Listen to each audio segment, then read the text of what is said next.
Hello అండి, అందరికీ నమస్కారం. వెల్కమ్ టు మై ఛానల్ ఆహా ఏమి రుచి. ఈ రోజు మన వీడియోలో ఒక సరికొత్త రెసిపీని అయితే మీకు పరిచయం చేయబోతున్నానండి. అదేనండి ఎగ్ చపాతీ.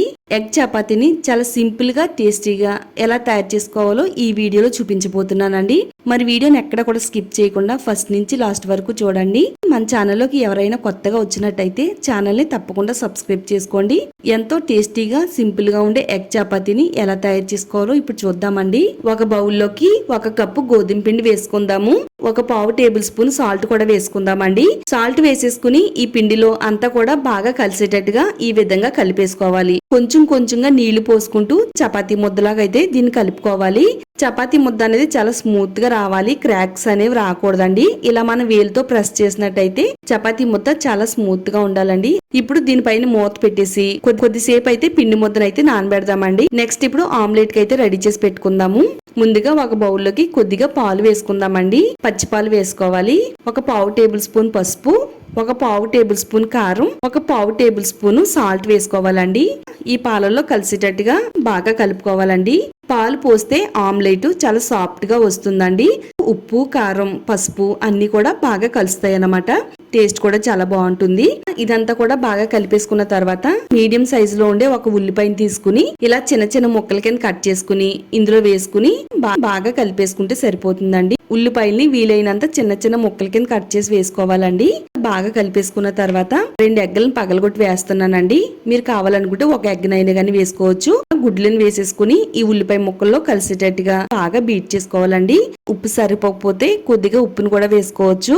సన్నగా తరిగి పెట్టుకున్న కొత్తిమీర తరుగును కూడా వేసేసుకుని బాగా కలిపేసుకోవాలి. ఈ విధంగా రెడీ చేసి పెట్టుకున్న ఎగ్ మిక్సర్ ని పక్కన పెట్టుకుందాం. చపాతీ ముద్ద బాగా నానింది. చేత్తో ఈ విధంగా మనం కలపాలండి. చక్కగా బయట పిండి లోపల పిండి అంతా కూడా బాగా కలిసి చాలా స్మూత్ గా వస్తాయండి. మనకి ఇక్కడ ఎన్ని చపాతీలు అయితే అవుతాయో అన్ని ముద్దల్ని కూడా ఇలా విడదీసి పెట్టేసుకుందామండి. చపాతీ ఒత్తుకుని పీట తీసుకుని ఇలా మనం ఒత్తుకోవాలండి. కొంచెంగా పొడిపిండి వేసుకుంటూ చపాతీని అయితే ఒత్తాలి.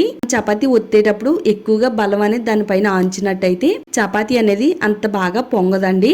మరి ఎక్కువగా పొడిపిండి కూడా వేయకూడదు. పొడిపిండి వేస్తే మనకి డ్రైగా అయిపోతుందండి. ఇలా ఈ విధంగా చపాతీని ఒత్తిన తర్వాత దీనిపైన కొద్దిగా ఆయిల్ అనేది వేసుకోవాలండి. ఇదంతా కూడా స్ప్రెడ్ అయ్యేటట్టుగా మొత్తం ఈ విధంగా అప్లై చేయాలి. ఇప్పుడు చపాతీని అయితే ఫోల్డ్ చేసుకుందామండి. మరొకసారి దీనిపైన కొంచెం పొడిపిండి వేసుకుని ఒత్తేసుకుందామండి. స్టవ్ పైన ప్యాన్ పెట్టుకుందామండి. ప్యాన్ అంతా కూడా బాగా వేడైన తర్వాత మనం ఆల్రెడీ ముందుగా ఒత్తి పెట్టుకున్న చపాతీని అయితే వేసుకోవాలి. ఒక కాటన్ క్లాత్ తో ఇలా ఒత్తుతూ చపాతీని ఒక వైపు అయితే బాగా కాల్చాలండి. స్టవ్ ని సిమ్ టు మీడియం ఫ్లేమ్ లో పెట్టుకుంటూ కాల్స్తే పొంగుతూ వస్తుంది. లైట్ గోల్డ్ కలర్ వచ్చేంత వరకు ఒక వైపు అయితే వేయించాలి. వేయించిన చపాతీని పక్కన పెట్టుకుందామండి. ఇప్పుడు అదే ప్యాన్ లో కొద్దిగా ఆయిల్ వేసుకుని ఆయిల్ హీట్ అయిన తర్వాత ఎగ్ మిక్సర్ ని ఇందులో వేసేసుకుందామండి. ఈ విధంగా ఆమ్లెట్ వేసిన తర్వాత దీనిపైన చపాతీని అయితే పెట్టాలి. ఆల్రెడీ మనం ఒక వైపునైతే కాల్చి పెట్టాం కదండి.